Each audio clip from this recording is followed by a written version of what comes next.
Hello, welcome back to another breaking news update. My name is Jimmy Boyd, and you were watching Boyd News. I want to thank you so much for tuning in today.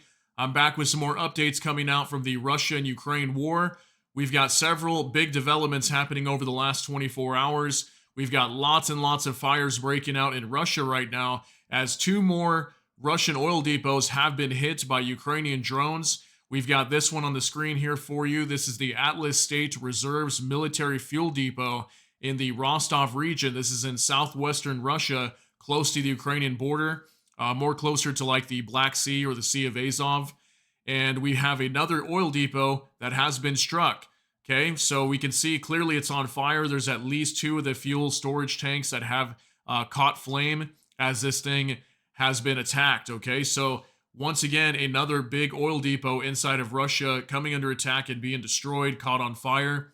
And some of the locals are afraid that this oil depot is going to turn into the same situation as the other one that we've been reporting on in the Rostov region as well. It's called the Kavkaz Oil Refinery. And that one, it was burning for something like 10 days now. I think they're just starting to put the flames out. And there was something like between 14 and 22 oil storage tanks that caught on fire and were destroyed. Okay, so far this one, as far as we know, has two that are on fire, and I'll show you some satellite imagery here in just a little bit. We also have another oil depot that came under attack in the Kirov region. Now, I don't have any video footage of that thing burning, but I do have video footage of the attacks taking place. We can hear the drones striking this facility. So very, very big news. And we also have a power plant in the Ryazan region that supposedly exploded too. So that's now a power plant, and just the other day we had another power plant, I believe, as well in the Omsk region that's exploded. So there's lots of random explosions. I don't know if these are from drones or what's happening with these power plants, but there's just constant explosions and fires all over Russia right now, and Russia is definitely feeling the burn. So I've got multiple updates. We'll talk a little bit about the Kursk region and the Belgorod region. I've got an update coming out from there as well. So let's go ahead and hop on over to X. I want to talk about these oil depots that have been struck first. So first, we're going to talk about the Kirov Oblast. Okay, so the informant reports, this morning, Ukrainian forces successfully conducted one of the deepest drone attacks of the war, striking a Russian oil depot in Kirov Oblast over 1,100 kilometers from Ukraine. Isn't that insane, guys? 1,100 kilometers. Local sources report that 5 Ukrainian drones hit the depot. So 5 drones struck this depot, and as far as we know, it's most likely on fire. We can definitely hear some major explosions in these videos when I show them to you. This is the first attack by Ukrainian Armed Forces drones in the Kirov region during the invasion of Ukraine. Immediately after the UAV raid, it was reported that 2 fuel tanks at the Zenit oil depot caught fire. Okay, so potentially 2 of the fuel tanks at this facility as well on fire. We'll have a picture down here also. But let's go ahead and watch these 2 videos first. I want you guys to pay attention. You can definitely hear these drones exploding in the background. And one of these videos definitely show some of the locals trying to shoot this thing down, probably the Russian military as well, as these drones are approaching this oil depot to strike it. So let's go ahead and take a look. О, нихера. Третий на снижение пошел. Ой, бля. Сейчас ебанет. Сейчас ебанет. Пришел третий. Это третий уже сегодня. Блять, парни же там. Нет, это третий прилетел, третий. О, нихера. Okay, so in this video, we can definitely see something get struck in the distance over here. I know these trees are blocking, or this shrubbery, but definitely something gets struck. We'll go ahead and let it roll so we can see that one more time. And there's definitely a cloud right there, a smoke cloud that comes up. So definitely something was struck. And from what we know, it was this oil depot in the Kirov region, okay? So just so you know, too, this is upwards over near Moscow. I think it's past Moscow, actually. But again, about 1,100 kilometers from the border of Ukraine. So we've got one more video to share with you as well. Let's go ahead and take a look at this one.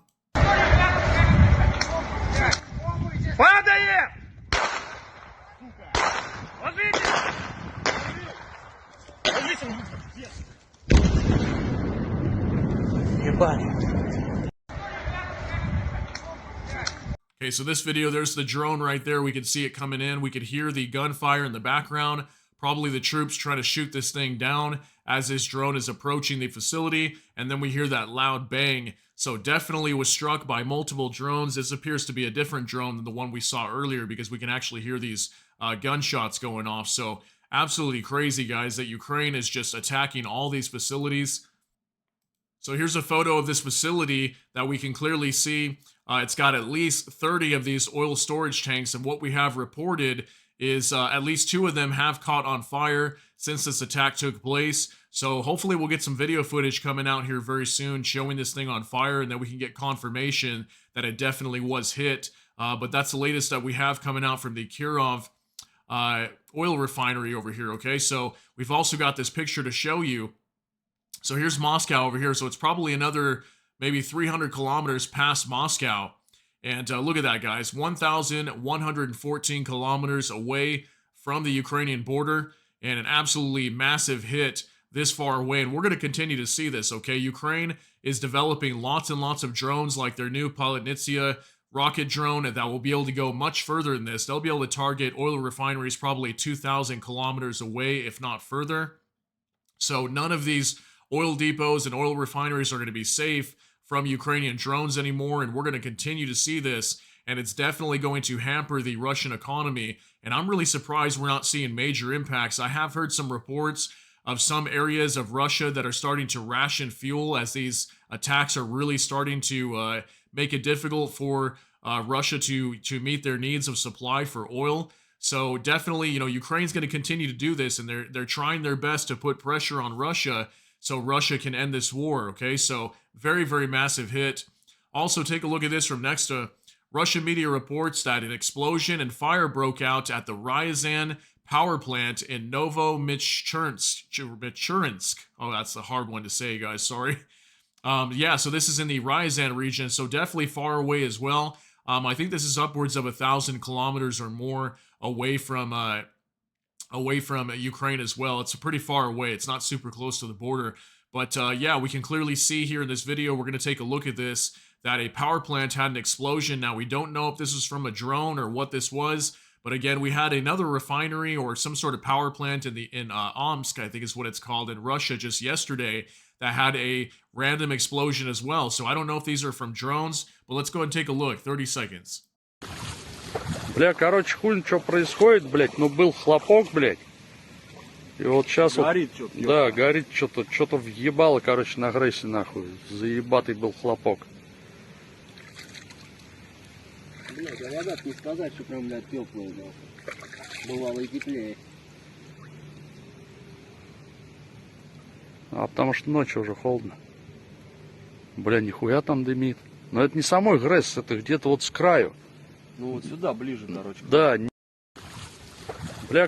Okay, so my best guess is most likely this is due to a drone attack. We can see that majority of the smoke starts from over here on the left side of the facility. I don't know if this was like maybe an electrical substation over here. I know there looks like there's one over there too. But maybe this was the primary target over here to destroy the power here at this facility. But we can definitely see majority of the attacks took place right here. Not so much these columns or these towers or anything. It looks like there may have been some buildings over here or electrical equipment that may have been struck. And this could be the result of that. Now, again, I don't know for sure if this was a drone that struck this facility, but it definitely appears that it could have been an attack. And considering that we had drones flying all over Russia at the same time, and now we've got this report coming out, it definitely seems likely that this could have been a drone attack at that facility. So here's this video again. I want to show you guys the full video. It's 40 seconds long. From Igor Sushko, Russia, the Atlas State Reserves military fuel depot in Rostov region is burning gloriously after Ukrainian drone strikes at night. This is day one. So 40 seconds. Take a look at this, guys. Massive hit. Вот такое вот утро. И у всех хорошее.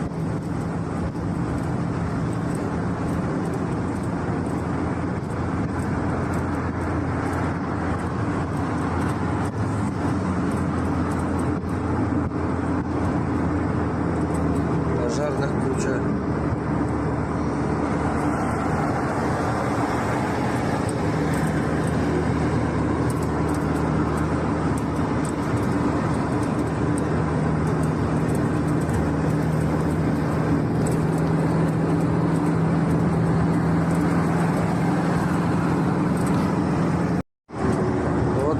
All right, so what we're seeing here is potentially tens of millions or hundreds of millions in losses for Russia losing all this fuel. Okay, think about this. There's been so many of these drone attacks on these oil depots all across Russia for the last maybe 6 months or so that I've been reporting. And, this is just insane, the amount of damage that is happening inside of Russia. And this has got to be hampering their economy big time. Okay, at some point, this is going to break something.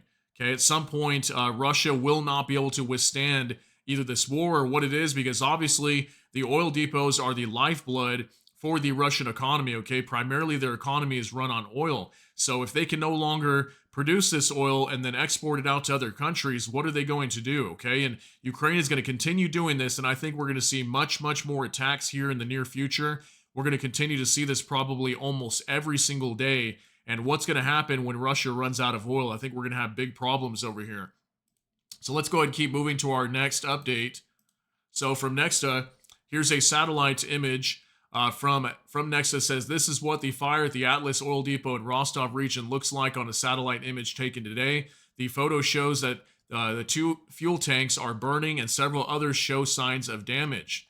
So we can see here for sure when it zooms in, we'll go ahead and pause it on that zoomed in picture. We can see 2 of them on fire, and it's potential that some of these could be damaged over here. These are so close to the fire as well, these 2, that I'm sure they're probably taking damage. And this thing could definitely spread and continue moving onwards and blow up more of these fuel tanks like what we saw at the Kavkaz oil refinery recently. Okay, that thing started with just 1 or 2 oil tanks that blew up, and it spread to about 14 to 22 oil tanks and eventually ravaged the whole facility. So definitely we could see the same scenario happening here too. So very crazy, guys. Also take a look at this from Nexta. The military of the 28th Separate Mechanized Brigade shot down a Russian Su-25 attack aircraft on the Kramatorsk direction. There is no information about the fate of the crew yet. So we have another Su-25 fighter bomber being shot down over Ukraine. This video has music, so unfortunately I can't play the sound, but we can see this Russian Su-25 getting shot down here. And I'm assuming that's a Ukrainian fighter jet that shot this thing down. And this happens to be, from what I understand, at least 2 or 3 of these Su-25s that have been shot down over Ukraine and Russian territory, primarily Ukrainian territory, recently. Just over the last month, I want to say. Okay, we've been having lots of reports of these Su-25s being shot down, and we even showed you a video one time of one being shot down. I think it was with Ukrainian MANPADS, okay, MANPADS launcher, and they took that thing down. So pretty insane, guys. Cool video to see there. Also from Max 24, about 30,000 soldiers of the Russian armed forces were transferred to the Kursk direction. The enemy withdraws the troops from other directions but increases its efforts on Pokrovsk. Says Oleksandr Syrsky. This is the commander of Ukraine's armed forces, and it says 594 Russian soldiers were captured in the Kursk region. Okay, so that's the latest update coming out from Oleksandr Syrsky, and I've been hearing a lot about this, that Russia has been transferring lots and lots of their forces from the eastern side of Ukraine over to Kursk. Okay, we're talking 30,000 soldiers coming from Ukraine over to the Kursk region to fight against the Ukrainians that have pushed into the Kursk region of Russia. Okay, so very, very big news. And then also, when it comes to Pokrovsk, I've been hearing that the Russians are getting closer and closer to that city every single day. And I know Ukraine is very worried about losing that city. It appears to be a very key city. And if Russia ends up taking it over, Ukraine may have some big problems moving forward, trying to hold the Donetsk region and the Donbass. So very big problem for Ukraine. So we're going to continue to monitor that as well. Also, we're going to move on to Anton Gerashenko now. Lukashenko complained that the West is trying to persuade him to fight with NATO against Russia. He also added that he perceives proposals from all sides that 99% cannot accept. Did he mean Russia and NATO by all sides? So this is Alexander Lukashenko, the president of Belarus, okay? And he came out just yesterday. We're actually going to do a video on this later. I'll talk about this some more in depth. But he's coming out and saying that he's getting proposals from all sides, okay? From Russia, but he's also talking about, which I would consider NATO, okay? NATO or maybe Ukraine. But definitely some other countries in the West are trying to persuade Alexander Lukashenko to switch sides and fight on behalf of Ukraine and turn their back on Russia. So take a look at this. Pretty crazy while he's speaking to this audience. Страна живет в очень тяжелый период. Вопрос или-или. Нам сейчас советуют, подкидывают со стороны, слушай, на меня все это выливается. Давайте вот тут отступить, там освободить, начиная отсюда и заканчивая. Да плюнь ты на эту Россию, да отвернись ты от этой России. Давай будешь вот воевать с Украиной против России. Открой границы, мы войска НАТО под Смоленск заведем. Доходит и до этого. Мне сегодня вносят предложения со всех сторон, которые мы принять не можем на 99%. Поэтому я хочу, чтобы вы поняли, в какой мы обстановке, в какой ситуации живем. Страна живет. Okay, so this definitely seems a little worrisome, okay? Because what do we know coming out from Belarus right now? They are putting lots and lots of troops and equipment on the border with Ukraine, and there's been a lot of talk about a potential invasion of Belarus pushing into Ukrainian territory. Now we're hearing this coming out. Now, I don't know if this is some sort of gaslighting going on or what's happening here, but apparently Alexander Lukashenko is getting requests from other countries, supposedly, or just some outside forces telling him to basically switch sides and fight on behalf of Ukraine. Now, would Belarus do that? I wouldn't think so. But if they see that Russia started to lose this war, is it possible? I mean, maybe. But, would Belarus stand without Russia? What would happen to Belarus if Russia were to lose this war? Now, it definitely might affect Belarus and make them look very bad, considering they've been supporting Vladimir Putin the entire time and Russia in this war.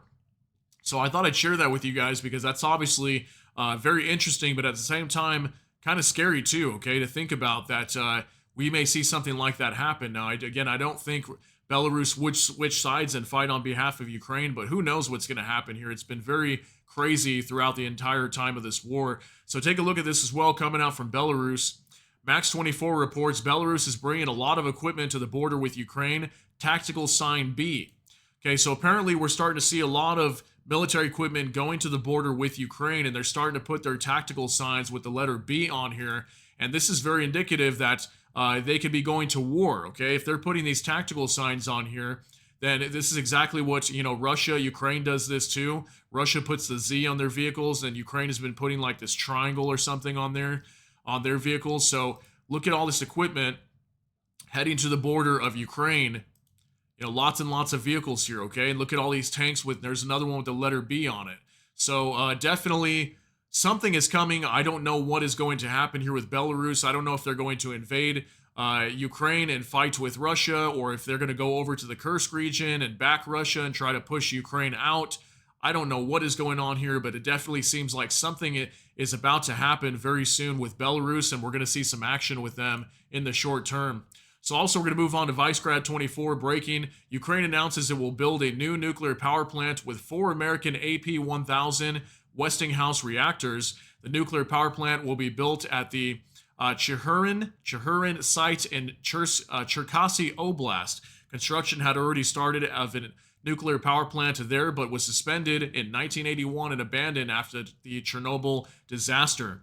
So apparently Ukraine's going to be building another nuclear power plant, and that's good for them because they've got major energy issues right now, okay? So obviously it's going to take them time to get this thing built up and refurbished and all that, but that is some big news in terms of Ukraine's energy sector, that we know that a good 80% or more of their power has been destroyed in their country from all these Russian strikes. So that's definitely good news for Ukraine.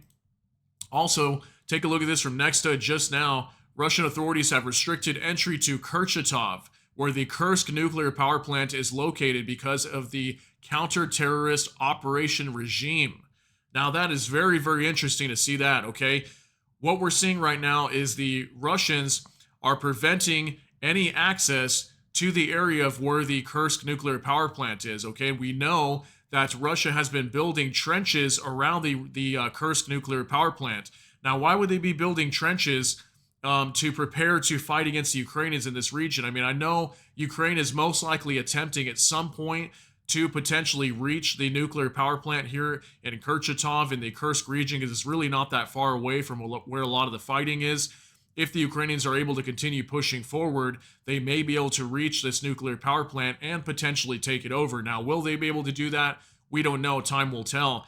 But there's been a lot of worry that I've been talking about even here too, that what if this thing ends up exploding and we have all of the blame being put on Ukraine? Now, I've been bringing that up a lot. And what if this is the reason why they're keeping people away from this thing, is maybe there's a plan here to potentially detonate this thing. Now, I know that might sound crazy, and I'm just kind of hypothetically speaking here and stating that something crazy could happen over here. Now, hopefully it doesn't, and I'm not saying that it will, but it definitely seems strange that now they're starting to restrict entry to this region, okay? So something could be happening at the Kursk nuclear power plant here in Kurchatov also, so I thought I'd share that with you. Also coming out from the Kursk region, from Bliskovka, we've got this new video of the bridge being destroyed in Glushkovo in the Glushkovki district.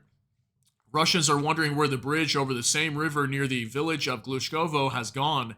Our soldiers destroyed it with an airstrike on August 16th. So we've got this up-close footage of these Russian soldiers walking here, and we can actually see this bridge is destroyed in Glushkovo. Take a look. Пацаны говорят, моста нету.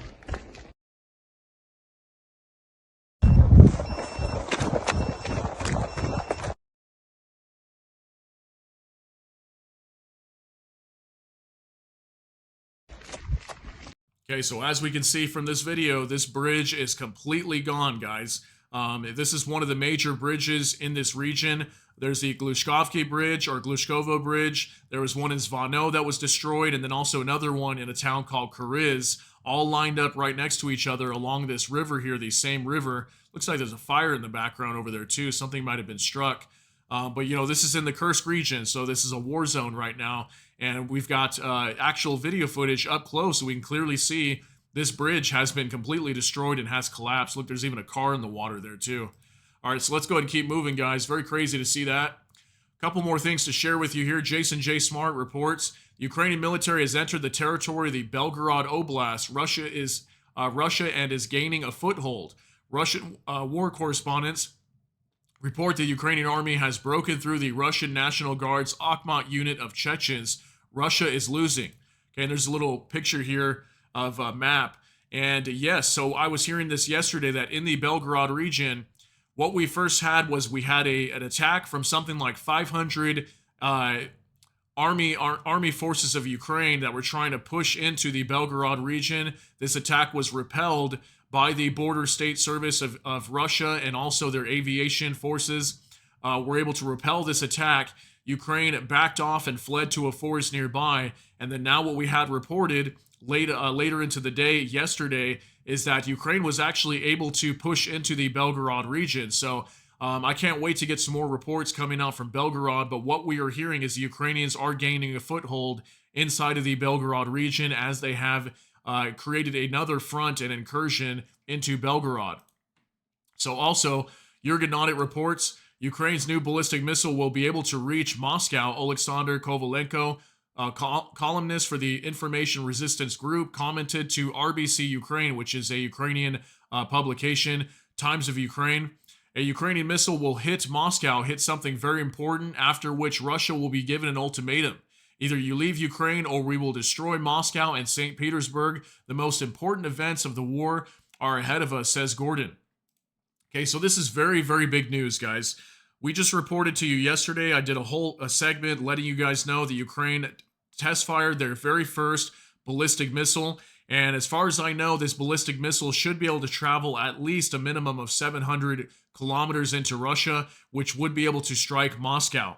Okay, so if Ukraine starts going after Moscow and starts striking it with these ballistic missiles, and then also think about these new attack drones that they have, the Palinitsia drones that are rocket propelled. So we may start seeing massive attacks all over major cities in Russia, and this could definitely push Vladimir Putin to have to end this war or come to some sort of agreement if these strikes start happening, okay? So definitely, this takes me back to Viktor Orban, and I know I've mentioned this many times, but Viktor Orban, the Hungarian prime minister, just came out in the last couple months, and he said that this war would become very brutal, okay? Very, very brutal over the next few months leading up to the U.S. elections. in November, and we are definitely seeing that, okay? We are seeing Ukraine developing all this crazy weaponry. We're having Russia launching massive strikes for the incursion inside of the Kursk region, all over Ukraine getting pummeled with missiles and drones. So it's definitely getting hyped up right now. This war is getting very out of control, and I think we are definitely going to see massive hits all over Russia very soon. All of their oil depots are going to start getting struck by missiles. Their airfields are going to come under attack. Moscow will probably come under attack, and I don't think Russia has the means to protect all these assets, okay? They don't have enough air defenses to protect everything, and we clearly see that with all these drone attacks happening, okay? So finally, one last thing I want to show you from the Kyiv Independent. Russia moves 90% of military planes beyond ATACMS range, U.S. official claims. Russia has responded to Ukraine's acquisition of ATACMS by moving most of its aircraft beyond the missile's range, the unnamed official told the Wall Street Journal.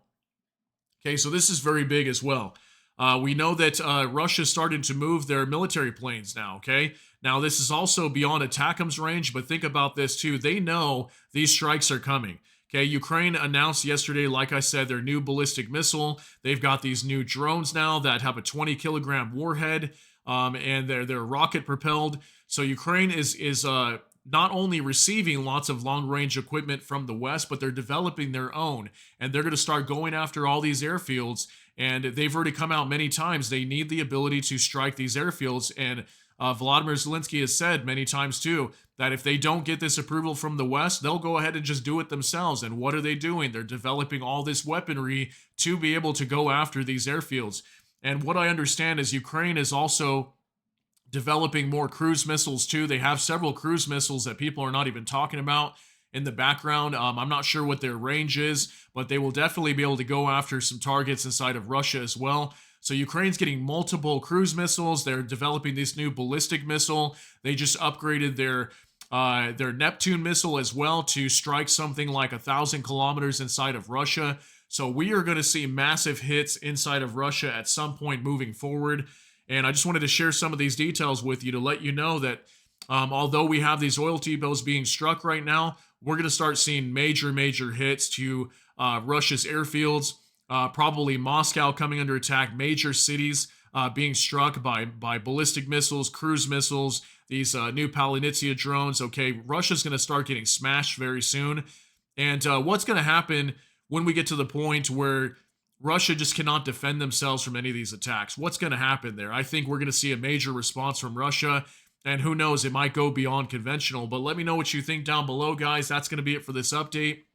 If you got something out of this, please smash that like button. Also, if you enjoy my content, please consider subscribing down below. Hit the notification bell. That way YouTube can notify you. And with that, I hope you all have a great day. Everybody take care and God bless. And we'll see you in the next one.